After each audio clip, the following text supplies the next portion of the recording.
Okay, stop number 2 is Biscayne National Park, and we're on the 5% that's actually land. 95% of this national park is water, so you better believe we're getting out on a boat.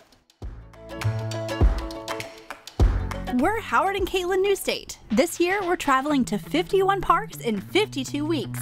We're visiting all the U.S. national parks in the lower 48 in a special Winnebago Vista NPF limited edition. Each week, we're sharing where to stay, what to do, and introducing you to the people doing incredible work across our national parks. About 30 miles south of Miami, you'll find the largest marine national park in the country. It covers more than 173,000 acres, most of that being water, and is home to more than 800 different species of birds, fish, and mammals.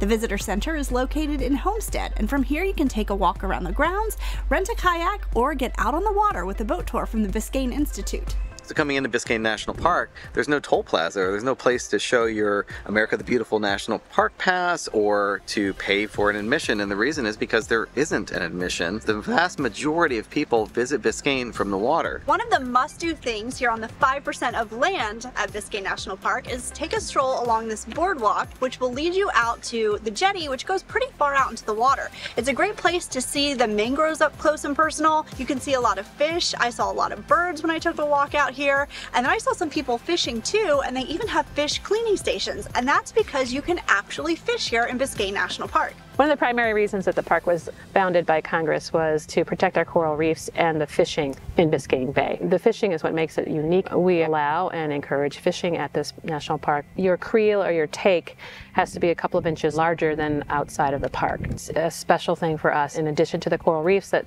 support the fisheries, we have to make sure that we have healthy seagrass beds, submerged aquatic vegetation, as well as the mangroves. So they're extremely important because the mangroves do a great job of buffering storms for us along the coastline. So that is a huge deal because we do get a lot of storms. Mangrove shoreline is also really important for our fish communities because they act as nurseries. So that's really important, especially for larger fish that will then move out to the coral reefs at a certain point in time. Currently, with our funding, we're doing marine debris cleanups on the mangrove shorelines 4 times a month. Last year, program-wide, we picked up 32 tons of debris between the teams, both on the coral reefs and in the mangrove shoreline, as well as on our beaches. Coral reefs are one of our largest resources in this park, and it's very important for everything else in the ocean, right? We can't have strong, healthy fish communities if we don't have healthy coral reef communities. Globally, coral reefs aren't doing very well. They're facing a lot of pressures. We have climate change, so rising sea temperatures are causing bleaching on coral reefs and a myriad of other things. But we also have coral disease and then human impacts. Because of that, we tackle coral restoration in a number of ways. So coral disease, specifically stony coral tissue loss disease, has impacted the entire Florida reef tract, and it's fast acting. And we do have scientists that are experts in the field that are working to address what exactly is causing that and how we can address it faster. And that's with amoxicillin treatments. If we can apply this amoxicillin treatment directly to the lesion on the coral, then we can slow down and sometimes prevent that from progressing. Come out and visit your park, whether that's going to be on a boat tour, on the surface or under the surface, or if you want to come out here to Convoy Point and have a peaceful lunch on the bay, come enjoy your park. All right, I have my hands full, and Howard and I are actually getting ready to split up, which is not something we normally do, but there is so much water to cover, not ground, that we needed to do that. So I'm heading out on a snorkel excursion while Howard is going to go out on a heritage and history tour. All right, we just did our air check in our little vests, and we are all set to go and get ready to board the boat. My name is Laura. I'm going to be your naturalist today, so I'll be telling you guys about the park, doing boat make stuff like the anchors and the lines, that kind of stuff. What we don't have in those mountainous views with the waterfalls or the skiing mountains, we make up for in terms of biodiversity. And the park does protect 4 different ecosystems. So that first ecosystem is going to be our seagrass bed. You will see those very plentiful out here in the bay since the water is more shallow.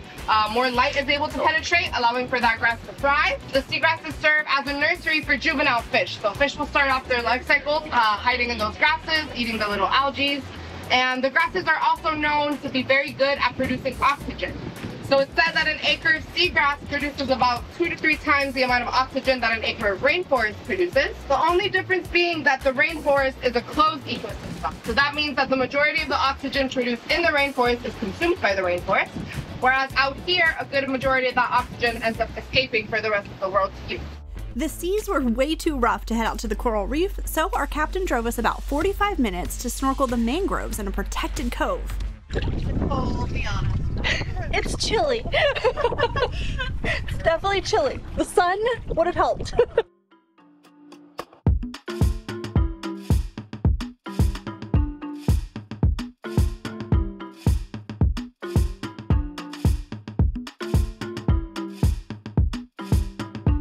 Started pouring down rain. But it kind of adds to like the ambiance of just being in the mangroves and seeing all the like cool fish. It's kind of creepy at times. Very cool. So in a turn of events, there was a major cold front that came through, and after we were in the water for about 10 minutes, we had to get back on the boat and head back to dry land. But our captain was incredible navigating some very high swells. The weather turned bad quickly. Just like with wildlife, you know, you're never guaranteed to see wildlife in the wild at a national park. Sometimes the weather, you know, is not in your favor, and that's what happened today. And snorkeling through the mangroves was actually really cool. Once you just put your head underwater and waited a few seconds, all of these fish would come into view, and you really could see the details of the mangroves up close. They're nurseries, so this is where you'll find like all the tiny baby fish, and some of them were really brightly colored. It was a very cool experience. Even though it was cut short, I'm still so glad we got to do it. It's a little bit windy. My tour brought us to Boca Chita Key, which was outfitted for entertainment by Mark Honeywell. If the name sounds familiar, it's because Mark was the first president and CEO of namesake company Honeywell, which might still make the thermostat on the wall of your house today. Honeywell bought the island from the real estate and automotive giant Carl Fisher in the 1930s, later building the 65-foot lighthouse, along with a small chapel, picnic areas, and the small harbor. So a storm blew in right as we were coming in to dock on Boca Chita Key, but you can still see why this was a really beautiful place for Mark Honeywell and his friends to hang out. There's no house on the island. They would just stay on their boats, of course, because if you're an industrialite, you have your own boat, so that's where they would stay for the night. But today, there are about 20 campsites that you can stay at, or you can also dock your boat here overnight, and I think it's 30 or 35 bucks a night, so not too terribly bad for what's probably an awesome view across the bay of Miami. So Honeywell built a 4-car garage on an island that had no roads. How was your boating experience? Well, it's really interesting how nice the weather is right now back at the visitor center, because when we were out on our boat ride, things got rough fast. Same for us. And they made the right call. Like, safety is always #1. And I was still like having a great time up until that point. I did get to see a lot of fish, and I had never snorkeled in the mangroves before, so that was a brand new experience for me. The key is beautiful, and you know, Mark Honeywell had it going on. I mean, that guy had a party island, and that was pretty awesome. I would love to go back again and also be able to experience, I think, more of the beauty of being out on the bay. Did you get to see the lighthouse, the famous lighthouse? We did, and they were able to open the lighthouse. I did get to go up. It's a funny story about the lighthouse, because from what we were told, the lighthouse was not built for safety. The lighthouse was built so that way Mark Honeywell could notify his buddies, hey, come on down, it's time to party.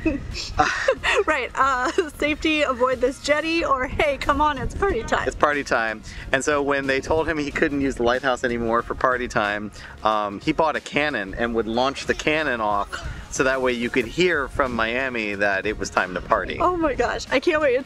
We have never split up for a tour like this before, so it's gonna be kind of neat, I think, for each of us to watch the footage and see the different experiences. And that's what's so cool. There really are so many different experiences that you can have here at Biscayne, so make sure you check the website and go through them, read all the descriptions, and pick one that's right for you and your family. Maintaining restoration projects, educational programs, and operating Florida's many national parks requires the help of several partners, and leading the local fundraising efforts is the Alliance for Florida's National Parks. So I grew up here. I used to come out to Elliott Key, Boca Chica, and enjoy the parks when I was a small little boy, and I remember my first encounter with a manta. I was dangling my legs over the boat, and this big, black, beautiful manta ray goes right under me, and I still remember like it was yesterday.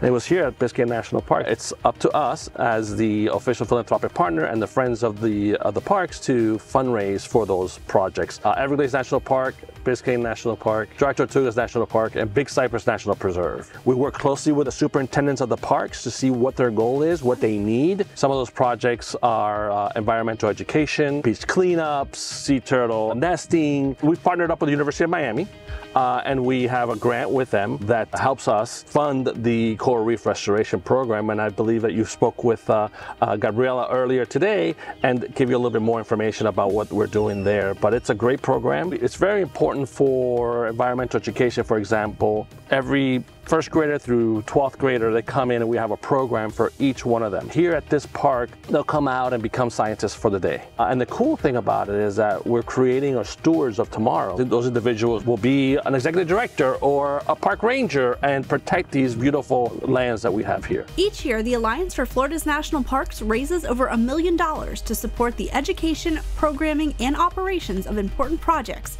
across Everglades, Biscayne, and Dry Tortugas National Parks, as well as Big Cypress National Preserve. Next week, we return to the place where we began RV life nearly 5 years ago. Come along as we head to one of our old stomping grounds, the eclectic arts community of Wynwood. Thanks so much for watching. We'll see you next week from sunny South Florida.